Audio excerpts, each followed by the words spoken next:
El aire en el pueblo de mi madre no se respira, se padece. Es una mezcla espesa de incienso rancio, tierra removida y ese frío que no se quita con mantas porque nace dentro de los huesos. Llegamos una semana antes del Viernes Santo, con el cuerpo de mi madre convertido en una cáscara frágil por la enfermedad. La casona de mi tía, una mole de piedra volcánica con muros de 1 metro de espesor, nos recibió como una boca abierta y hambrienta. Desde la primera noche, el silencio fue reemplazado por un siseo constante, un roce de seda vieja contra el suelo de cantera del patio central. Me asomé por la ventana de mi habitación y la vi por primera vez. Una figura que desafiaba la geometría de la lógica. Era una mujer, o la memoria de una, vestida con un luto tan absoluto que parecía un agujero negro en medio del jardín. No tenía rostro bajo el velo, solo una ausencia abismal que me hizo sentir que mi propia alma se derramaba por mis ojos. Estaba allí, estática, con los dedos largos y cenicientos rozando los pétalos de las dalias, que se marchitaban instantáneamente bajo su contacto. No era una intrusa de carne y hueso, era una interrupción en la realidad, una mancha de muerte que esperaba con la paciencia de las piedras. Mi tía nunca encendía las luces después de las 10. Decía que la luz atrae a los que ya no tienen ojos, y esa noche comprendí que no era una superstición, sino una regla de supervivencia. Mientras mi madre dormitaba en la habitación contigua, soltando quejidos que sonaban a aire escapando de un pulmón perforado, escuché los pasos. No eran pasos rítmicos, eran impactos sordos, como si alguien arrastrara un fardo de ropa mojada por el pasillo.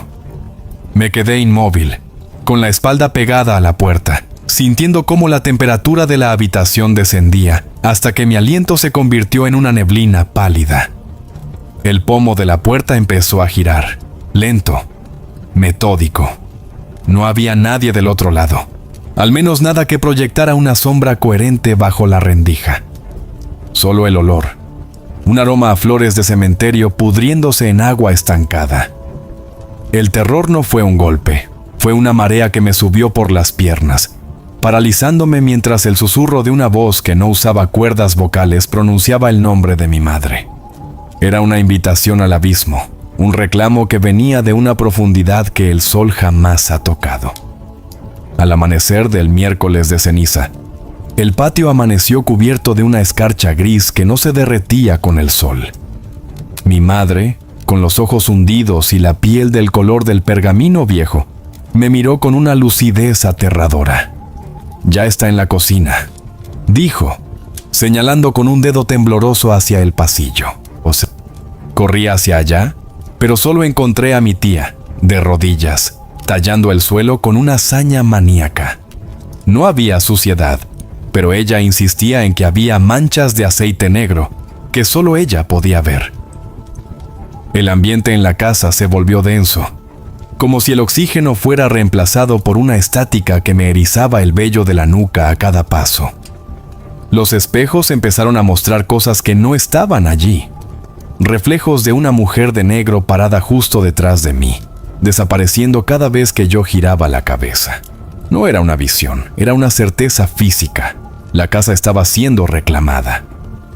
Los muebles crujían con un peso invisible y las sombras en las esquinas se alargaban de forma antinatural, extendiendo dedos de oscuridad hacia los pies de la cama de mi madre. Ella no tenía miedo. Tenía una resignación fúnebre que me partía el alma. Sabía que la visitante no venía a asustar. Venía a cobrar una deuda de sangre que el pueblo había guardado por siglos bajo sus calles empedradas. Esa tarde, el cielo de Michoacán se tiñó de un violeta purulento. Los perros del vecindario empezaron a aullar al unísono. Un lamento que no parecía de este mundo, sino una respuesta a algo que descendía de las montañas. Mi tía me tomó del brazo con una fuerza que no creí que tuviera, y me susurró al oído: «No la mires a los ojos si se levanta el velo. Si la miras, te llevará con ella para que le sirvas de sombra». Salí al patio buscando aire, pero el aire estaba cargado de partículas de hollín que me quemaban la garganta. La mujer de negro estaba de nuevo allí, pero esta vez estaba más cerca. Estaba a solo 3 pasos de la ventana de mi madre. Su presencia emitía un zumbido bajo, una frecuencia que hacía que mis dientes vibraran. Noté que sus pies no tocaban el suelo. Flotaba sobre una capa de aire gélido que marchitaba la hierba a su paso. La realidad empezó a fracturarse. Vi cómo las paredes de la casona se volvían translúcidas por un instante, revelando los huesos de los antiguos habitantes emparedados en los cimientos. El pueblo no era un lugar para los vivos, era una necrópolis disfrazada de hogar. Y la Semana Santa era el momento en que las máscaras caían para revelar la podredumbre que sostiene la fe de los hombres. El Jueves Santo trajo una oscuridad prematura. El sol desapareció detrás de una calima de polvo y ceniza, dejando al pueblo sumido en una penumbra de color sepia. Mi madre entró en un estado de sopor del que no podía despertar. Su respiración era un silbido mecánico que marcaba el ritmo de la decadencia en la habitación. Desesperado por el ambiente asfixiante de la casona, salí a caminar por las calles laterales, lejos de la plaza principal donde los turistas se amontonaban para ver las procesiones oficiales. Me desvié hacia la zona de la iglesia vieja, una estructura de piedra que había perdido el techo en un terremoto hace un siglo, y que ahora servía como refugio para los murciélagos y las leyendas más oscuras del estado. El silencio allí era diferente. Era un silencio con peso, un vacío que succionaba cualquier sonido ambiental. Fue entonces cuando escuché el primer golpe. Un impacto seco, como el de una piedra contra un tronco hueco. Me oculté detrás de un contrafuerte de cantera, y lo que vi me heló la sangre más que cualquier aparición previa. De la bruma que emanaba del suelo, aparecieron 12 figuras. No eran nazarenos ni penitentes comunes. Vestían túnicas de un color púrpura tan oscuro que parecía negro bajo la luz de la luna, y sus rostros estaban cubiertos por capuchas rígidas que terminaban en punta, sin orificios para los ojos. Caminaban con una sincronía inhumana, sin que sus pies hicieran el menor ruido sobre el empedrado. En el centro, 4 de ellos cargaban un ataúd de madera de ébano, pulida hasta brillar como el cristal, pero con una forma extraña. Era demasiado estrecho para un hombre y demasiado largo para un niño. El ataúd no descansaba sobre sus hombros. Parecía flotar a unos centímetros de sus manos, como si el contenido fuera tan denso que generara su propia gravedad. Al llegar al centro de la nave sin techo de la iglesia, se detuvieron. Un escalofrío me recorrió la columna cuando el ataúd volvió a sonar. 3 golpes violentos desde el interior. ¡Pum! ¡Pum! ¡Pum! No era el golpe de alguien pidiendo ayuda. Era el golpe de algo que quería salir para alimentarse. Me acerqué unos metros, arrastrándome entre las sombras de los pilares caídos. El aire olía a azufre y a carne quemada. Las figuras encapuchadas se arrodillaron en círculo, rodeando el féretro. Uno de ellos, el que parecía liderar el rito, sacó un objeto que brillaba con una luz interna verdosa. Era una llave forjada en un material que no parecía metal, sino hueso petrificado. Al introducirla en la cerradura del ataúd, un alarido sordo, una frecuencia que no se escuchaba con los oídos, sino con el cerebro, rasgó la noche. La tapa comenzó a deslizarse lentamente, revelando un interior forrado de terciopelo rojo, que parecía estar empapado en sangre fresca. Lo que vi asomar no fue un cuerpo, sino una serie de extremidades delgadas, cubiertas de un vello grisáceo y terminadas en garras largas que rascaban desesperadamente el borde de la madera. Era una criatura que la naturaleza nunca habría permitido existir por voluntad propia, un error de la creación que la secta adoraba como a una deidad de las profundidades. El terror se transformó en una náusea física cuando los encapuchados comenzaron a entonar un cántico en un idioma que sonaba a piedras chocando entre sí. No eran oraciones, eran órdenes.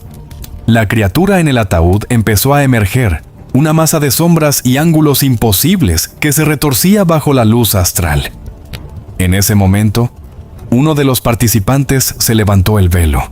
No tenía ojos, solo 2 cuencas vacías de las que brotaba un líquido negro que goteaba sobre el suelo, formando símbolos que ardían con un fuego frío. Comprendí que el ataúd que habían robado del cementerio no era para enterrar a alguien, sino para transportar esa esencia de una tumba vieja a una nueva víctima. El círculo de sombras se cerró sobre la criatura, ocultándola de mi vista, pero los sonidos que emanaban del centro eran de una voracidad insaciable. Crujidos de huesos rompiéndose, el desgarro de tendones y un suspiro de placer que hizo que las piedras de la iglesia vibraran de excitación malévola. Escuché pasos detrás de mí. No eran mis propios pasos, era el roce de la seda. La mujer de negro de la casona estaba allí, flotando a pocos metros, señalándome con un dedo esquelético hacia el ritual. No era una advertencia, era una invitación. Ella formaba parte de esto. Ella era la pastora que guiaba a las almas hacia el matadero espiritual de la Semana Santa. Mi mente empezó a fracturarse. Vi visiones de mi madre siendo consumida por esa misma sombra en la cama de la casona, mientras estos hombres celebraban el fin de su ciclo vital. Intenté gritar, pero mi voz se había desvanecido, confiscada por la entidad que ahora me miraba fijamente desde el centro del círculo. Las figuras encapuchadas giraron sus cabezas al unísono hacia mi escondite, en un ángulo de 180 grados que ningún cuello humano podría soportar. Salí corriendo por las ruinas, tropezando con cráneos que parecían brotar del suelo como hongos venenosos, sintiendo que el espacio-tiempo se curvaba a mi alrededor para impedirme escapar de aquel santuario de la putrefacción. Llegué a la casona con los pulmones ardiendo, sintiendo que el aire que inhalaba estaba compuesto de cenizas de muertos. La puerta principal estaba abierta de par en par, pero no era la oscuridad habitual lo que la llenaba, sino una neblina violácea que palpitaba al ritmo de un corazón agónico. Mi tía estaba sentada en el umbral, con la mirada perdida y las manos entrelazadas, meciendo su cuerpo en un trance hipnótico. «Ya es hora», susurró sin mirarme. «El ataúd de la iglesia ha encontrado su hogar».